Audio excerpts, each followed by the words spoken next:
Dear friends, part 4 అర్థం కావాలంటే part 1, 2, 3 కింద డిస్క్రిప్షన్లో లింకులు ఇచ్చాము, చూడండి. పాండవులు ఏకచక్రపురంలో బ్రాహ్మణ వేషాలు వేసుకుని జీవిస్తూ ఎవరికీ తెలియకుండా అజ్ఞాతవాసంలో ఉన్నారు. ఆ సమయంలో పాంచాలరాజు ద్రుపదుడు తన కుమార్తె ద్రౌపదికి స్వయంవరం చాటించాడు. ఆ స్వయంవర మహోత్సవాలు తిలకించడానికి, దానాలు దక్షిణలు పుచ్చుకోవడానికి ఏకచక్రపురంలోని బ్రాహ్మణులు చాలామంది బయలుదేరుతున్నట్లు అక్కడక్కడా చెప్పుకోసాగారు. ద్రౌపదిని చూడడానికి తన కుమారులు కూడా పాంచాల దేశం పోవడానికి అభిలాషపడుతున్నట్లు కుంతీదేవి చూసాయిగా గ్రహించింది. మనం ఈ పట్టణంలో ఇంతకాలం నివసించాం, ఒకే చోట చాలా కాలం ఉండడం అంత క్షేమం కూడా కాదు. పాంచాల దేశం చాలా క్షుభిక్షంగా ఉంటుందని వినికిడి. ఇక్కడి అడవులు వనాలు చూసినవే మళ్ళీ చూస్తూ ఉంటే ఏమి సంతోషంగా ఉండదు. భిక్ష కూడా రాను రాను తగ్గిపోతూ ఉంది కనుక కొత్త చోటికి చేరడం మంచిది. ద్రుపదరాజు దేశానికి పోదాం అని కుంతీదేవి తనంతట తానే ధర్మరాజుతో అంది. లౌకిక జ్ఞానంలోనూ లౌకిక సామర్థ్యంలోనూ కుంతీదేవి ఎవరికీ తీసిపోదు. పాంచాల దేశంలో జరగబోయే స్వయంవరానికి బ్రాహ్మణులు గుంపులు గుంపులుగా పోతున్నారు. ఆ బ్రాహ్మణులతో పాటు పాండవులు కూడా బయలుదేరారు. ఎన్నో రోజులు ప్రయాణం చేసి చివరకు పాంచాల దేశ రాజధాని నగరం చేరుకొన్నారు. నగరమంతా తిరిగి సుందర దృశ్యాలన్నీ చూసి రాజమహలన్నీ దర్శించారు. తరువాత ఒక కుమ్మరవాడి ఇంట్లో బస చేశారు. వీళ్ళెవరైంది ఆ ఊర్లో ఎవరికీ తెలియదు.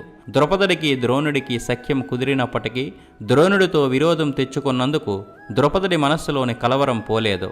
ఆ కారణంగా తన కుమార్తెను అర్జునుడికిచ్చి వివాహం చేయాలని ద్రుపదరాజు అభిలాష. అలా చేసినట్లయితే ద్రోణుడి పగ కొంతవరకు తగ్గుతుంది. ఒకవేళ యుద్ధం వచ్చినప్పటికీ ఈ ఏర్పాట్లతో తన బలం ఎక్కువవుతుందని ఆయన యోచన. పాండవులు వారణావతం వెళ్ళి అక్కడ లక్క ఇంటిలో చిక్కుకొని మరణించారన్న వార్త విని ఆయన ఎంతో దుఃఖించాడు. కానీ వాళ్ళు ఎలాగో తప్పించుకొని బయటపడ్డారన్న వదంతి కూడా ఒకటి తరువాత వ్యాపించింది. అది వినగానే ఆయనకు మళ్లీ కొంత ఆశ సంతోషం కలిగాయి. స్వయంవరం మంటపం ఎంతో సొగసగా నిర్మించారు, చక్కగా అలంకరించారు. రాకుమారులు అతిథులు ఉండడానికి మంటపం చుట్టూ చక్కని విడుదలు ఏర్పాటు చేశారు. వాటికి కూడా ఎంతో శోభాయమానంగా అమర్చి ఉంచారు. కన్నుల పండుగ చేసే రకరకాల వేడుకలు వినోదాలు ఏర్పాటు కావించారు. 14 రోజులు మహాద్భుతంగా ఆ ఉత్సవం కొనసాగింది. ఉక్కు తీగలతో పురిపెట్టిన అల్లె త్రాడుగల పెద్ద విల్లు ఒకటి స్వయంవర వేదిక మీద పెట్టి ఉంది. ఆ విల్లు వంచి నారి సంధించి బాణం ఎక్కుపెట్టి పైన అల్లంత ఎత్తులో బంగారమయమైన ఆ లక్ష్యాన్ని గురిచూసి కొట్టాలి. మధ్యలో గిర్రును తిరిగే ఒక చక్రయంత్రం పెట్టారు. ఆ యంత్రంలోని బెజ్జం గుండా బాణం పోవాలి. ఆ చక్రయంత్రానికి తగలకుండా బాణం వేసి లక్ష్యాన్ని కొట్టగల వీరుడికి తన కుమార్తెనిచ్చి వివాహం చేస్తానని ద్రుపదరాజు చాటించాడు. స్వయంవరానికి దేశం నలుమూలల నుండి రాజకుమారులు విశేషంగా వచ్చారు. ధృతరాష్ట్రుడు కుమారులతో పాటు కర్ణుడు, శల్యుడు, కృష్ణుడు, శిశుపాలుడు, జరాసంధుడు మొదలైన రాకుమారులంతా వచ్చారు. ఇదీ కాక ఉత్సాహం చూసేటందుకు వేలాది ప్రజలంతా వచ్చారు. సభలో ఘోషలాగా సందడి అలుముకుంది. ఇంతలో మంగళ వాయిద్యాలు దిక్కులు పిక్కటిల్లేటట్లు మ్రోగాయి. ముందు ఒక గుర్రం మీద దృష్టద్యుమ్నుడు తన చెల్లెలు రావడానికి దారి చేసుకుంటూ వచ్చాడు. ఆ తర్వాత మంగళ స్నానం చేసి అగరధూపంతో తల ఆర్చుకొని పట్టుపుట్టాలు ధరించి పుట్టుకతో వచ్చిన అందచందాలే ఆభరణాలుగా గల పెండ్లి కుమార్తె ద్రౌపది ఏనుగు మీద వచ్చింది. ఏనుగు దిగి పూలహారం చేత పట్టుకొని ఏమీ తొనకకుండా మెల్లమెల్లగా నడుస్తూ సభామంటపంలో ప్రవేశించింది. ఆమె అపురూప సౌందర్య విశేషాలను, అసమాన రూపురేఖ లావణ్యాలను, అందచందాలను చూసి సభలోని రాకుమారులంతా పరవశమైపోయారు. వారందరినీ క్రీగంట పరిశీలించుకుంటూ ద్రౌపది వేదిక దగ్గరికి వెళ్ళింది. బ్రాహ్మణోత్తములు గొంతెత్తి మంత్రాలు పఠిస్తున్నారు. హోమకుండములో హవిష్యులు ప్రేలుతున్నాయి. స్వస్తి వాచికాలు చెబుతున్నారు. మంగళ వాయిద్యాలు తెంపు లేకుండా మ్రోగుతున్నాయి. అన్నీ యథావిధిగా ముగిసిన తర్వాత దృష్టద్యుమ్నుడు తన చెల్లెలు ద్రౌపదిని మంటపం మధ్యకు చేతులు పట్టుకుని తీసుకుని వచ్చాడు. సభవారినందరినీ కలయజూసి మధుర గంభీర కంఠస్వరంతో ఇలా పలికాడు. ఇక్కడ సమావేశమైన వీరులంతా సావధానంగా వినగోరుతున్నాను. ఇదిగో విల్లు, అదిగో లక్ష్యం, ఇవిగో బాణాలు. ఆ యంత్రం ద్వారా 5 బాణాలు వేసి కులం, రూపం, బలం కలిగిన రాకుమారులో ఎవరైతే ఆ లక్ష్యాన్ని కొట్టగలడో అతడికి నా చెల్లెలిని ఇచ్చి ఇప్పుడే వివాహం చేస్తాం. ఇది నిశ్చయం. ఇలా పలికి అక్కడ కూర్చున్న రాకుమారులందరినీ వరుసగా ఒక్కొక్కరి ఊరు, పేరు, కులం మొదలైన వివరాలన్నీ చెబుతూ ద్రౌపదికి పరిచయం చేశాడు. తరువాత వీరులైన రాకుమారులంతా ఒక్కొక్కరే లేచి వెళ్ళి విల్లు ఎత్తి నారీ కూడా సారించలేక అవమానపడి ముఖాలు వంచుకొని తిరిగి వచ్చి ఎక్కడ వారక్కడ చల్లగా కూర్చోసాగారు. శిశుపాలుడు, జరాసంధుడు, శల్యుడు, దుర్యోధనుడు వీళ్ళు కూడా వెళ్ళి ప్రయత్నించి చేతకాక తిరిగి వచ్చారు. తరువాత కర్ణుడు లేచాడు. ఇతడు తప్పకుండా విజయం సాధిస్తాడని సభలో ఉన్నవాళ్లంతా అనుకున్నారు. కర్ణుడు విల్లు పైకెత్తి అల్లెత్రాడు సంధించడానికి ఇంకొక వెంట్రుకవాసి మాత్రమే ఉందనగా ఇంతలోనే ఠపీమని విల్లు అతడికి బిడిసి కొట్టింది. సభలో కలకలం బయలుదేరింది. కొంతసేపు ఆ సందడి అణిగిపోగానే బ్రాహ్మణుల గుంపులో నుండి ఒక యువకుడు లేచాడు. బ్రాహ్మణ వేషములో ఉన్న అర్జునుడు ఆ విధంగా లేవగానే మళ్ళా సభలో పెద్ద కలవరం పుట్టింది. బ్రాహ్మణులు తమలో తాము వాద ప్రతివాదులకు దిగారు. కర్ణుడు, శల్యుడు మొదలైన మహావీరుల వల్ల కాని కార్యానికి ఈ బ్రహ్మచారి వంటి చపల బుద్ధితో నడుము కట్టడం తప్పక బ్రాహ్మణ కులానికి తీరని అవమానం తెస్తుంది అని చాలామంది ఆక్షేపించారు. కానీ మరికొందరు వేరే విధంగా భావించారు. ఈ బ్రహ్మచారి వర్సస్సు చూస్తే ఇతడి విజయం సాధించినా సాధించవచ్చని తోస్తుంది. ఇతడి ధైర్యం, ఇతడి ఉత్సాహం చూస్తుంటే క్షత్రియులు ఎవరి వల్ల కాని కార్యం ఇతడి వల్ల అవుతుందేమోనని అనుకోవడానికి ఆస్కారం కనబడుతూ ఉంది. దేహబలం కొంచెం తక్కువైనప్పటికీ బ్రాహ్మణులకు సహజమైన తపోబలం ఉండనే ఉంది కదా, ఈ చిరంజీవి ఎందుకు ప్రయత్నం చేయకూడదు అని బలంగా వాదించారు. ఆ పైన అక్కడ చేరిన బ్రాహ్మణ కూటమంతా అతడిని ఆశీర్వదించి పంపింది. అర్జునుడు విల్లు దగ్గరికి వెళ్ళి నిలిచాడు. దృష్టోద్యముణ్ణి చూసి ఇలా పలికాడు, బ్రాహ్మణులు ఈ విల్లు ఎక్కుపెట్టవచ్చా? అర్జునుడు ప్రశ్నకు దృష్టోద్యముడు ఇలా సమాధానం చెప్పాడు, బ్రాహ్మణోత్తమ, బ్రాహ్మణుడు, క్షత్రియుడు, వైశ్యుడు, శూద్రుడు ఎవరైనా సరే ఈ విల్లును ఎక్కుపెట్టి లక్ష్యాన్ని కొట్టినట్లయితే అతడికి నా చెల్లెలిని ఇచ్చి వివాహం చేస్తాను. ఇది సత్యం. 600 106 వినుతీసేది లేదు. తరువాత అర్జునుడు నారాయణుని మనస్సులో ధ్యానించుకొని విల్లు ఎత్తాడు. సభంతా ఆశ్చర్యంతో మునిగింది. అంతటా నిశ్శబ్దం ఆవరించింది. అర్జునుడు ఎక్కుపెట్టిన 5 బాణాలు గిర్రిని తిరిగే ఆ చక్రద్వారం గుండా రివ్వును దూసుకుని పోయాయి. పైన కట్టి ఉన్న యంత్రం టపీమని తెగి కింద పడింది. వెంటనే చెవులు గింగిరెత్తేటట్లు వాయిద్యాలు మ్రోగాయి. అక్కడ సమావేశమైన బ్రాహ్మణులు వేలాది మంది ద్రౌపదిని తామంతా పొందినట్లుగానే సంతోషించి హర్షధ్వానాలు చేశారు. ఉత్తరీయాలు పైకెగరేసి ఆడించారు. ఆ ఉత్సాహం, ఆ కోలాహలం చెప్పతరం కాదు. ద్రౌపదిలో కొత్త సొగసు తలకెత్తింది. నవ్వీ నవ్వని ముఖంతో, చూసి చూడని చూపులతో అంశనడక నడుస్తూ వెళ్లి అర్జునుడి మెడలో పూలహారం వేసింది. వెంటనే ఈ సంతోషకర వార్త తల్లికి చెప్పడానికై ధర్మరాజు, నకుల సహదేవులు ఒక్క ఉరుకులో కుమ్మరి ఇంటికి పరుగుదీశారు. కానీ అక్కడ ఉన్న రాకుమారుల వల్ల తన తమ్ముడికి ఏ క్షణాన్ని ఏమి ముప్పు వస్తుందో అనుకుని భీమసేనుడు మాత్రం సభలోనే ఉన్నాడు.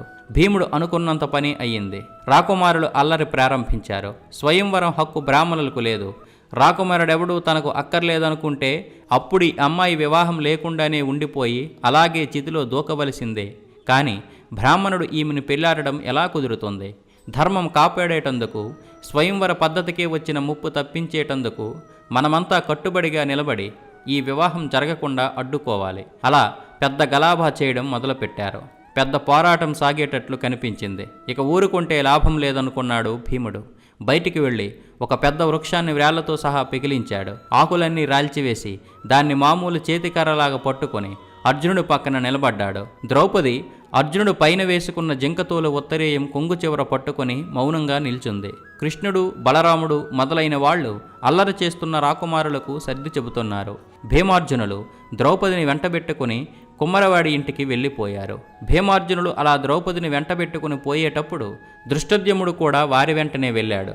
అలా వెళ్ళి అక్కడ జరిగిందంతా చాటుగా చూసి ఆశ్చర్యపోయాడు. తిరిగి వచ్చి తండ్రితో ఇలా అన్నాడు, నాన్నగారు, వారు పాండవులనే నా అభిప్రాయం. ద్రౌపది అతడి కృష ఆజినోత్తరేయం చెంగ పట్టుకొని అతడి వెంట నిస్సంకోచంగా వెళ్ళింది. వారి వెనువెంటనే నేను వెళ్ళాను. ఆ కుమ్మర గుడిసెలో అగ్ని తేజస్సుతో కూర్చుని ఉన్న ఆ ముసలామె కుంతీదేవి అనుకుంటాను. ద్రుపదరాజు పిలవడం చేత కుంతీదేవి, పాండవులు రాజభవనానికి వచ్చారు. ద్రుపదుడి ప్రశ్నకు తాము పాండవులమేనని, ద్రౌపదిని తాము 5గురు వివాహం చేసుకోవడానికి నిశ్చయించుకున్నామని ధర్మరాజు చెప్పాడు. వారు పాండవులని తెలియగానే ద్రుపదరాజు ఆనందానికి హద్దులే లేవు. ఇక ద్రోణుడి పగన గురించి భయపడనక్కరలేదు. అనుకున్నట్లుగా అమ్మాయికి అర్జునుడు భర్త అయ్యాడు అని ఆయన ఉప్పొంగిపోయాడు. కానీ ద్రౌపదిని 5గురు కలిసి వివాహం చేసుకుంటామన్న మాట మాత్రం ఆయనకెంతో ఆశ్చర్యం కలిగించింది. ఇదేమి అక్రమం, ఏ కాలములోనూ ఎక్కడా కనీ విని ఎరిగని లోకాచారానికి పూర్తిగా విరుద్ధమైన ఈ తలంపు మీకెలా కలిగింది అని ఆక్షేపించాడు ద్రుపదుడు. అందుకు ధర్మరాజు, రాజా క్షమించాలి, దొరికింది ప్రతిదీ 5గురం పంచుకుందామని ఒక పెద్ద చిక్కు సమయంలో మేము ప్రతిజ్ఞ చేసుకున్నాం. ఆ ప్రతిజ్ఞను మేము ఉల్లంఘించలేం. మా తల్లిగారు కూడా అలాగే చెప్పారు అని బదులు చెప్పారు. మీరు, కుంతీదేవి, దృష్టధ్యుమ్నుడు, ద్రౌపది అందరూ ఈ విచిత్రమైన ఏర్పాటుకు ఒప్పుకుంటే అలాగే చేద్దాం అని ద్రుపదుడు చివరకు అంగీకరించాడు. అలాగే పెద్దలు ఒప్పుకున్నారు. నిజానికి ద్రౌపదిని అర్జునుడు వివాహం చేసుకుని ఇంటికి తీసుకువెళ్ళినప్పుడు, అమ్మ మాకొక పండు దొరికింది అని చెప్పారు. అయితే బయట ఉన్న ద్రౌపదిని చూడకుండా, వివాహం అయిన సంగతి తెలియకుండానే కుంతీదేవి ఆ పండుని మీ 5గురు సమానంగా పంచుకొండినాయనా అని లోపల నుంచే కుంతీదేవి అన్నది. ఆ విధంగా ద్రౌపదిని 5గురు పాండవులు పంచుకున్నారు. ద్రౌపది స్వయంవర విశేషాలు హస్తినాపురానికి తెలిసాయి. ఆ శుభవార్త విని విదురుడు ఎంతో ఆనందించాడు. వెంటనే ధృతరాష్ట్రుడి దగ్గరికి వెళ్ళి, ధృతరాష్ట్ర, మన బలం పెరిగింది. ద్రుపదరాజు కుమార్తె మన ఇంటి కోడలైంది. మనకివి మంచి రోజులు అన్నాడు. దుర్యోధనుడి మీద అపరిమితమైన అభిమానం చేత విచక్షణ కోల్పోయిన ధృతరాష్ట్రుడు విదురుడు తెచ్చిన ఈ వార్తను తప్పుగా అర్థం చేసుకున్నాడు. దుర్యోధనుడు కూడా పాంచాలి స్వయంవరానికి వెళ్ళినవాడే కదా, అందువల్ల దుర్యోధనుడే ద్రౌపదిని స్వయంవరంలో వివాహమాడి వస్తున్నాడనుకున్నాడు. నిజంగా మంచి రోజులే. వెంటనే వెళ్ళి ద్రౌపదిని ఉచిత మర్యాదలతో తీసుకునిరా, తగిన గౌరవంతో స్వాగతమివ్వడానికి సమస్త సన్నాహాలు వెంటనే చేయించు అన్నాడు విదురుడితో. ఇది విన్న విదురుడు అక్కడ వాస్తవంగా జరిగిన సంగతి సవిస్తరంగా తెలియజెప్పాడు. పాండవులు బ్రతికే ఉన్నారు. ద్రుపదపుత్రికను అర్జునుడు స్వయంవరంలో చేపట్టాడు. పాండవులు 5గురు ఆమెను మంత్రపూర్వకంగా పాణిగ్రహణం చేసుకున్నారు. వాళ్లంతా కుంతీదేవితో పాటు ద్రుపదరాజు సంరక్షణలో క్షేమంగా ఉన్నారు అని విదురుడు చెప్పాడు. ఆ మాటలు విని ధృతరాష్ట్రుడికి చాలా ఆశాభంగం కలిగింది. కానీ అది బయటికి తెలియనివ్వలేదు. విదురా, నీ మాటలు నాకెంతో సంతోషం కలిగించాయి. పోని ప్రియమైన పాండసుతులు చల్లగా ఉన్నారు కదా, లక్క ఇంట చిక్కి చచ్చిపోయారని కదా ఇప్పటి వరకు దుఃఖిస్తూ వచ్చాను. వాళ్ళు బ్రతికి ఉన్నారని తెలిసి ఇప్పుడు నా మనస్సు ఎంతో హాయిగా ఉంది. పైగా నీవిప్పుడు తెచ్చిన శుభవార్త నాకు మరీ ఆనందం కలిగిస్తూ ఉంది. ద్రుపదపుత్రిక మన కోడలైంది. సంతోషం, చాలా బాగుంది అన్నాడు. ధృతరాష్ట్రుడి మనస్సు 2 విధాలై లోపల ఘర్షణ పడుతున్నాడు. ఇలాగే ఈ లోకములో చాలామంది బాధపడుతుంటారు. వాళ్లే ధర్మం అధర్మం కలిసిన ద్వంద్వ మనస్కులు. పాండవులు లక్కమేడ నుండి ఎలా తప్పించుకుని బ్రతికి బయటపడ్డారో అలాగే 1 ఏడాది పాటు చడీ చప్పుడు లేకుండా అజ్ఞాతవాసం చేశారు. ఇప్పుడు పాంచాలరాజు కూతురును పెళ్లి చేసుకున్నారు. వెనకటి కన్నా కూడా వాళ్ళ బలం పెరిగింది. ఇదంతా చూసి దుర్యోధనుడికి ఇదివరకున్న ఈర్ష్యద్వేషాలు రెట్టింపయ్యాయి. ఆత్రం పట్టలేక వెళ్ళి తన మామ శకునితో ఇలా చెప్పుకున్నాడు. మామ, నాకేదో మహాభయంగా ఉంది. ఆ పురోచుడిని నమ్మి నిలువునా చెడిపోయాను. మన పన్నాగం అంతా వృధా అయిపోయింది. మన దాయాదులైన పాండవులు మనకంటే ఎక్కువ సామర్థ్య కలవాళ్ళు. దైవం కూడా వాళ్లకు తోడైనట్లు కనిపిస్తోంది. చావు వాళ్ళ దరిదాపులకే పోనట్లు తోస్తోంది. ఇప్పుడు దృష్టోద్యముడు, శిఖండి వాళ్లకు సహాయంగా తయారైనారు. ఇక మనం ఏం చేద్దాం మామా అని దుర్యోధనుడు దుశ్శాసనుడు శకునితో చెప్పుకుని వాపోయాడు. తరువాత కర్ణుడు దుర్యోధనుడు కలిసి అంధుడైన ధృతరాష్ట్రుడి వద్దకు పోయి తమ ఉక్రోషం అంతా వెళ్ళగొక్కుకున్నారు. ఇంత క్రితం మీరు విదురుడితో మనకు మంచి రోజులు వచ్చాయంటున్నారే, అదేంటి? పాండవులు మనకు పగవాళ్లు కదా, వాళ్ళు అభివృద్ధిలోకి రావడం మనకు చాలా ముప్పు కదా.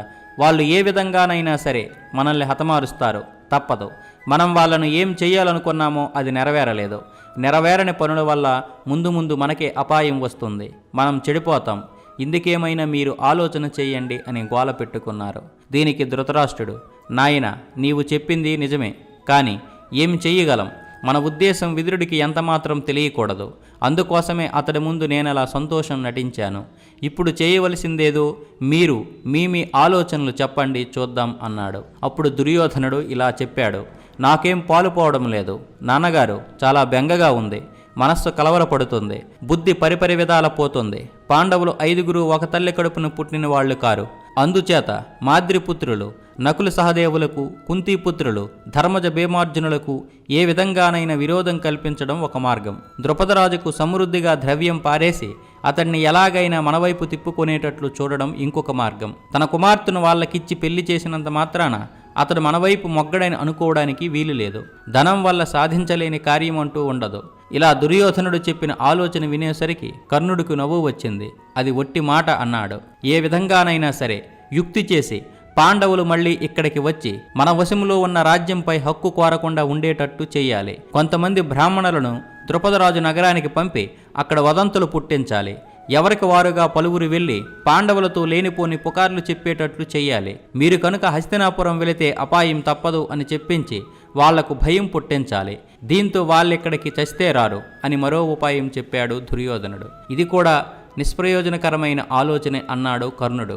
మళ్ళీ దుర్యోధనుడు వేరొక ఉపాయం చెప్పాడు. ద్రౌపది మూలంగా పాండవుల మధ్య వారిలో వారికి విరోధం తేవడానికి వీలుండదా? ప్రకృతి విరుద్ధంగా 5 కలిసి ఒక స్త్రీని పెళ్లాడారు. ఇది మనకి మంచి వీలు. కామశాస్త్ర నిపుణుల్ని చేరదీసి మనం పాండవుల్లో అసూయ, ద్వేషాలు, అనుమానాలు పుట్టించవచ్చు. తప్పకుండా దీనివల్ల పనవుతుంది. మంచి అందగత్తెలైన ఆడవాళ్లను తెప్పిద్దాం. వాళ్లను చూసి కుంతీపుత్రులు మోహించేటట్లు చేద్దాం. తద్వారా ద్రౌపదికి పాండవులపై అసహ్యం, దేశం పుడుతుంది. వాళ్లలో ఎవడైనా సరే ద్రౌపది ఈసడించుకుంటే వాణ్ణి వెంటనే మనం హస్తినాపురానికి రప్పించి తరువాత చేయవలసిన తతంగమంతా చేద్దాం. ఏమంటావ్ అన్నాడు దుర్యోధనుడు. కర్ణుడు దీనికి కూడా నవ్వాడు. దుర్యోధన, నీ ఆలోచనలేవీ బాగాలేవు. పాండవులను తంత్రాల వల్ల జయించలేం. ఈ పట్నంలో వాళ్ళు ఉన్నప్పుడు రెక్కలు రాని పక్షి పిల్లల్లా ఉన్నారు కదా, అప్పుడే వాళ్లను నీవు వంచలేకపోతేవే. ఇక ఇప్పుడు నీ తరమా? వాళ్ళు బాగా అనుభవం గడించారు. ఇంకొక రాజు ఆశ్రమంలో ఉన్నారు. మీ పన్నాగాలన్నీ వాళ్లకు తెలిసిపోయాయి. అందువల్ల ఇక ఈ తంత్రాలు చెల్లవు. వాళ్లలో మిత్రభేదం పుట్టించి జయించడం అసాధ్యం. ద్రుపదరాజు చాలా యోగ్యుడు. అతడిని ధనమిచ్చి లోబర్చుకోవడం అసంభవం. అతడు పాండవులను ఒక్కనాటికి చేయి విడబడు. ద్రౌపది కూడా ఎప్పటికీ వాళ్ళను ఈసడించుకోదు.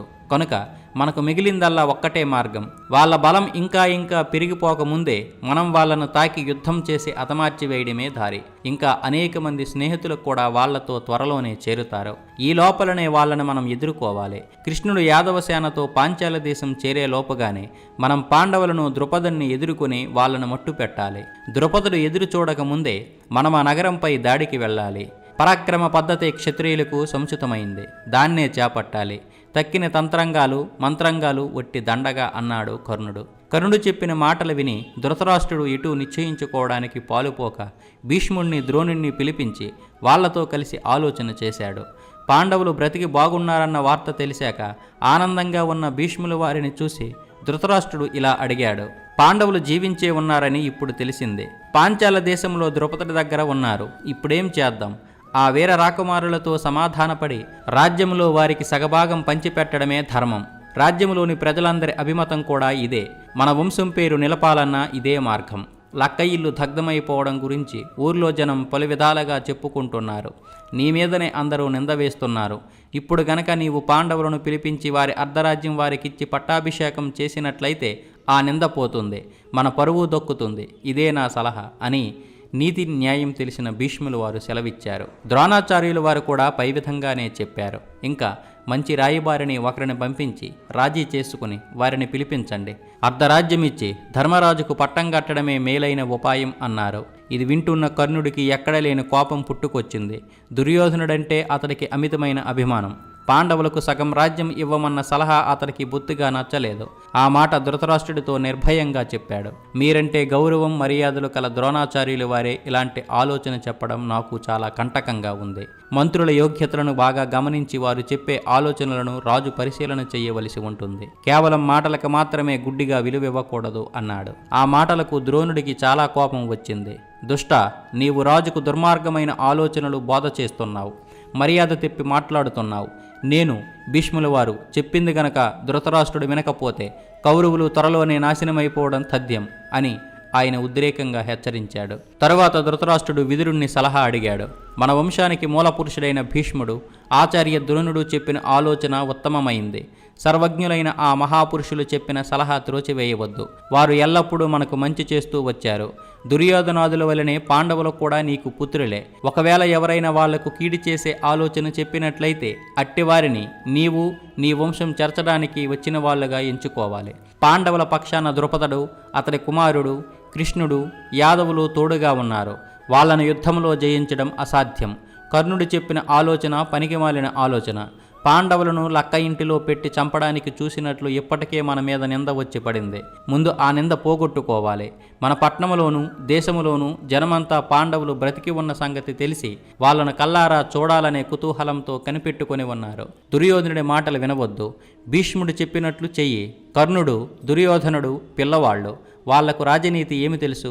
వాళ్ళు చెప్పే ఆలోచన వల్ల ఎంతమాత్రం ప్రయోజనము లేదు అని విదురుడు స్పష్టంగా చెప్పాడు. చివరకు ధృతరాష్ట్రుడు పెద్దలు చెప్పినట్టు పాండవులకు రాజ్యములో సగభాగం ఇచ్చి రాజీ చేసుకోవడానికి నిశ్చయించుకున్నాడు.